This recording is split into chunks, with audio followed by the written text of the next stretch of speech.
doing fine. It's a little light. Namaste friends, and welcome back to the Way Om Yoga. My name is Sarah, and today I just wanted to walk you through 4 of my favorite go-to yoga poses for addressing tight hips. So if you're someone that has a little bit of tightness going on in the hip region, maybe you want to work on greater range of motion, more flexibility, or simply you just need to cool down and stretch after a workout, this class is going to be for you, okay? So as with all my classes, I don't necessarily require you to have props, but I find that having additional yoga supports and props are going to be helpful, especially for this class. So if you have one or all of the following, that would be great. So what I have here in front of me is just a blanket for support. We'll need that at the end of class. I also have a set of yoga blocks if you want to use blocks in today's practice.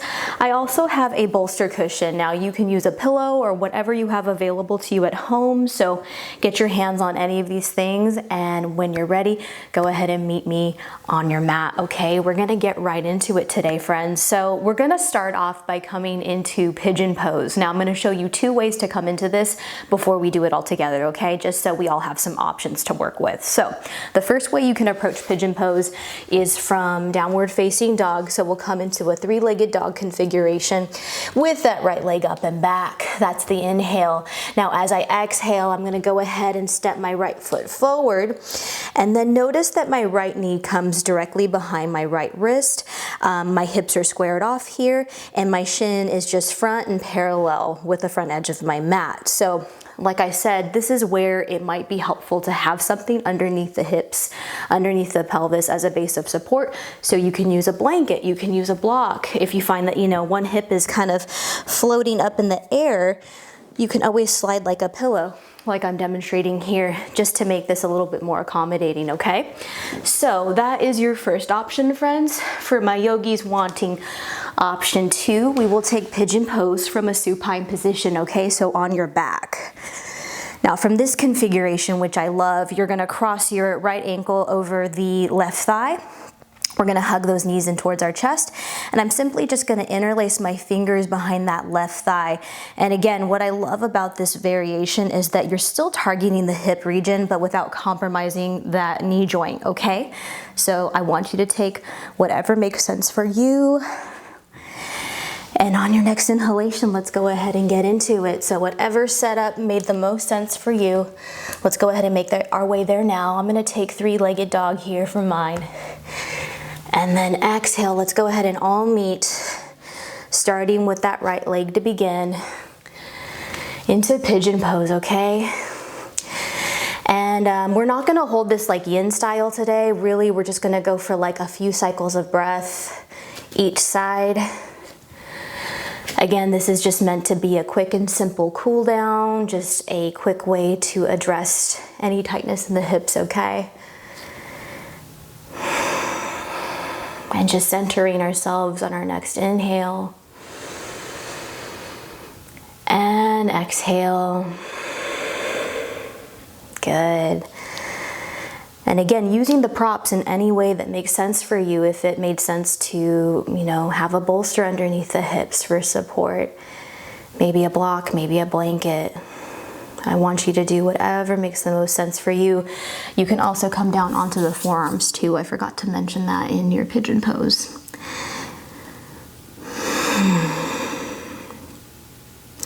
Now, as I mentioned before, friends, we're really just going to visit each and every one of these poses very briefly. So we're already at time here. So for my friends that were taking Pigeon Pose in this upright configuration like I'm demonstrating, I want you to come back into downward facing dog and then come into down dog with a twist with the right leg. That is a direct counter pose for pigeon, okay?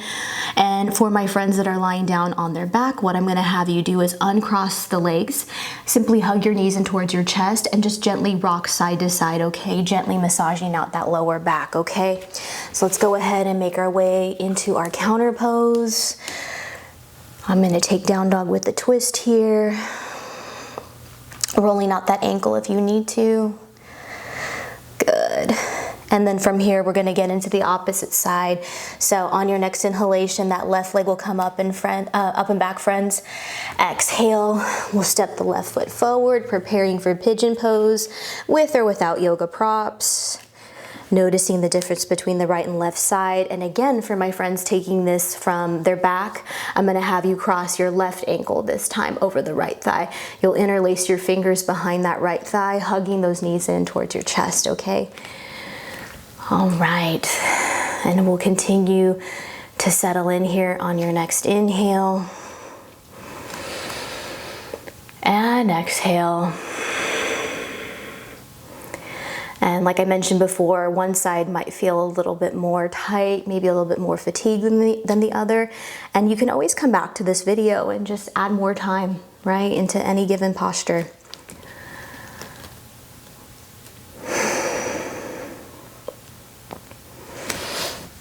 And like I said, if you wanted to come down onto the forearms, maybe place like a bolster out in front of you, you can do that as well. Lots of options, and you always have options in my class.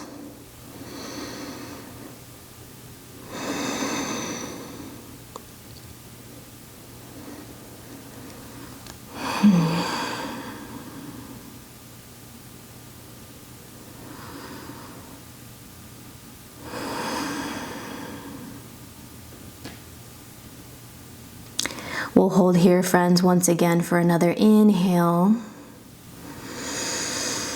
Exhale, let that go.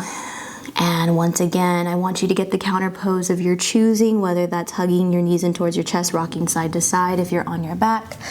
For those of us that came into pigeon upright, we're gonna just simply come back into downward facing dog. You can pedal out your feet, maybe take down dog with the twist for that counter pose. Excellent job, everybody. Beautiful. Now, for my friends that are on their backs, I want you just to gently make your way into downward facing dog like the rest of us. And from here, we are going to add on into our next pose, which is Malasana, yogi squat, one of my favorite poses. So from here, I'm gonna walk my feet a little bit wider than hip distance here. It might be about mat distance apart for some of us.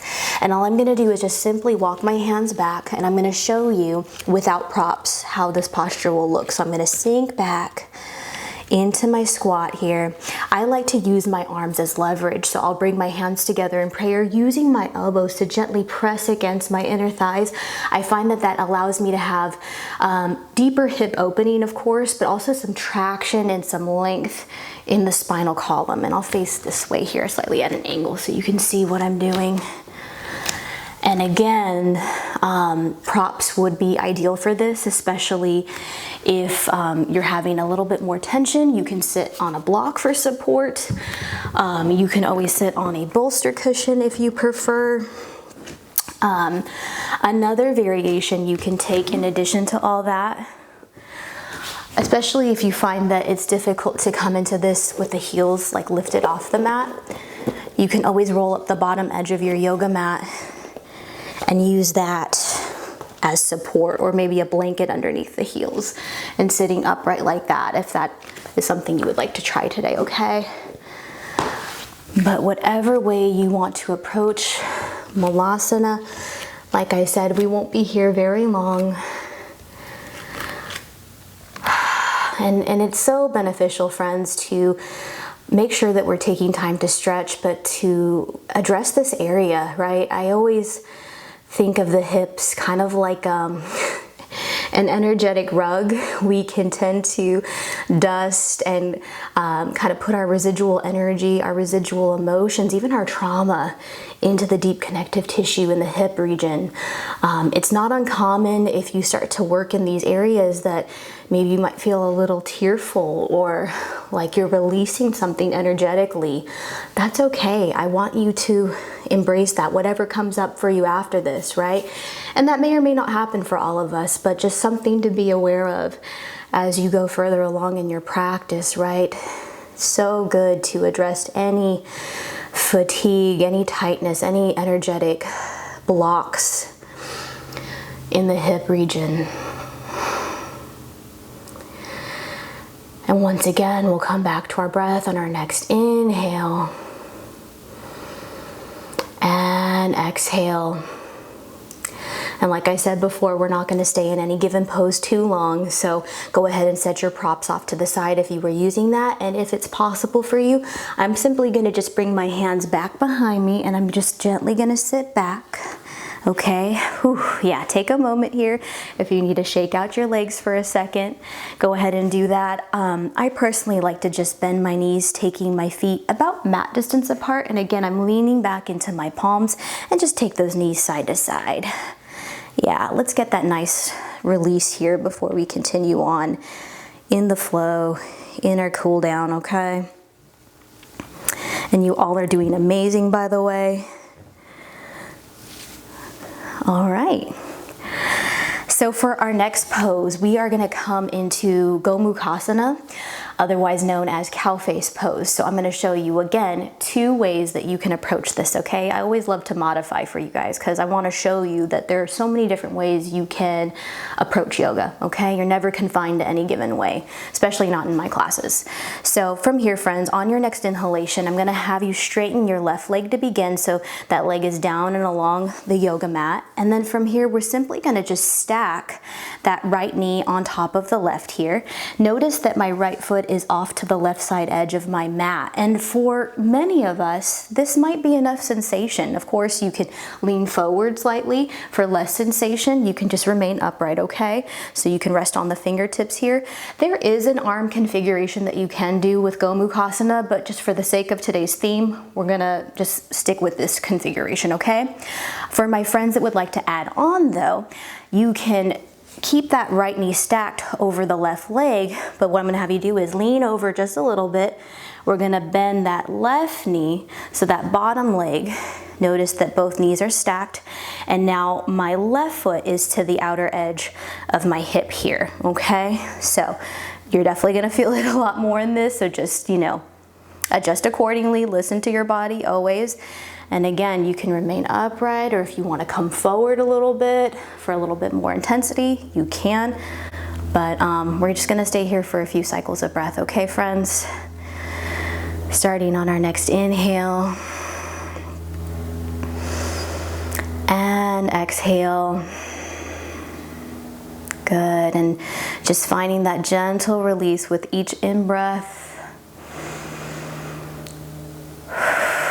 Finding more space with each exhale.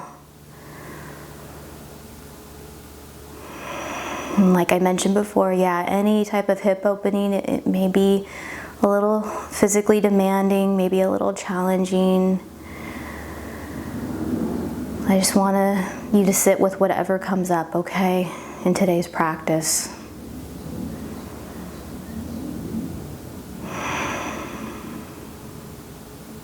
All right, with that said, friends, let's go ahead and come back to our breath on our next inhale and exhale.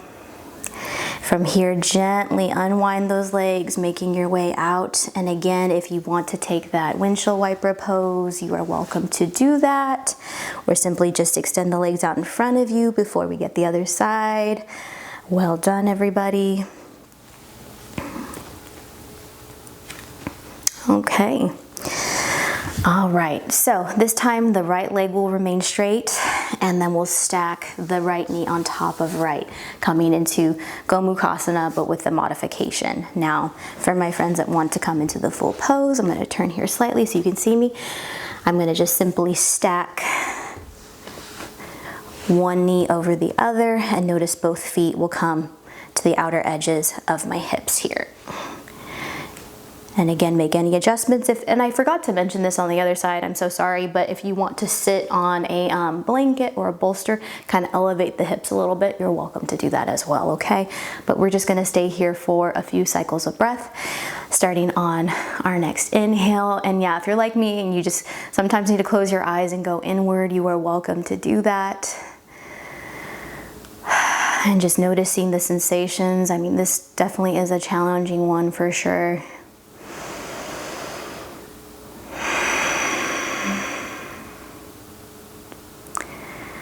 And again, just tuning our awareness into our breath, any areas where we're feeling more tension. Breathing into those spaces that can use a little bit more ease.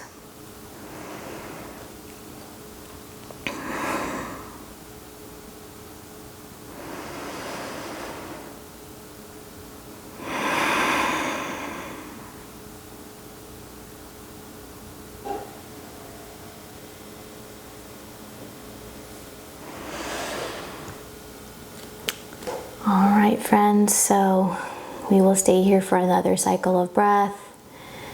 Starting on your next inhale and exhale, we'll let that go. Once again, any counter pose of your choosing, will carefully unwind, uncross those legs. Whew. All right, and again, any degree of movement, any counter pose you'd like to get. And I have one more posture for you guys before we close off in our practice. I truly saved the best for last. I say that somewhat sarcastically. When I first started practicing yoga, this was not my favorite pose, but I've learned to enjoy it. All right, friends, so we're gonna come into frog, and this is where definitely having the extra padding of the yoga mat, but a blanket also on top of your mat may be helpful to support the knees, okay? So, option one for frog pose, what I'm gonna have you do, and I'm gonna try to come at an angle here so you guys can see what I'm doing. Okay, so option one, I want you just to think of taking like a wider stance child's pose. So you know how child's pose, we're probably like about here before we come forward, right? I want you to take a wider stance here in the hips, sitting back on the heels, okay? So that is one way to approach it. And honestly, kind of like our entry point for coming into frog. So I'm already feeling this hip opening from coming into it like this. So that is option one, kind of like a wider stance child's pose. If you'd like to add on and challenge yourself, I'm gonna have you lean your weight into your hands. You're gonna bend the knees. Now notice my feet are gonna come out to the sides, both feet are flexed. Now, from my ankle, my leg, and my knee, they're all in one continuous line here on both sides. All right, and so I'm opening up here through the inner thighs, knees are bent. I like to come down onto the forearms. I feel like it just allows me to have a little bit more control, but you can always stay upright on the hands, okay? So for a little bit more intensity, obviously if you lean your weight back towards the back wall, towards the heels, you're gonna feel this more in the inner thighs, especially in the outer hip, okay? For less intensity, you can walk your arms forward slightly, okay? And like I said, I kept the best for last here for our yoga class.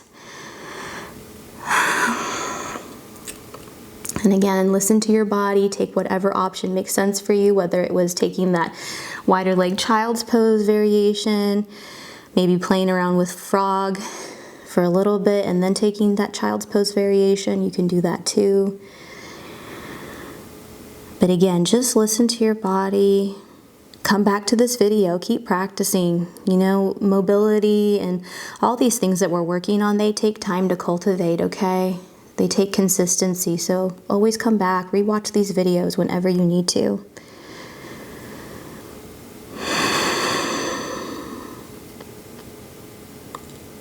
And again, deep breathing will get you through this.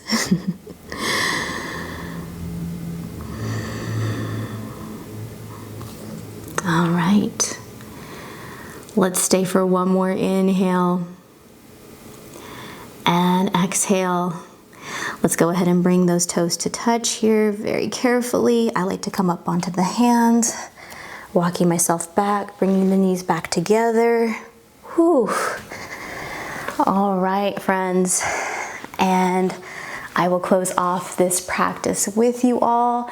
As always, thank you so much for joining me. Thank you so much for just sharing your energy here on the way home. I truly could not do what I do without your participation and your views. So thank you so much for being here.